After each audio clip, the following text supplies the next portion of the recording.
Welcome, in front of me is a Motorola Moto G53 and today I will show you how you can capture a screenshot on this phone. So to get started you'll want to open up content that you wish to capture. I'll be using a home screen as an example for this, so it's already open and obviously visible for me. Once your content is prepared, simply press power key and volume down at the same time. So just a click. It captures it and gives you three options: edit, share, Google Lens and delete as the options, and after a moment it just vanishes.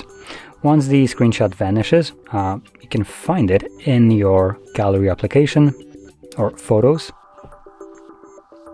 You can see it right at the top right here, but you should also be able to quickly locate it in albums if we have any, but we don't, so you would have to kind of tap on the screenshot text and then you'll see it. But anyway, if you found this very helpful, don't forget to hit like, subscribe, and thanks for watching.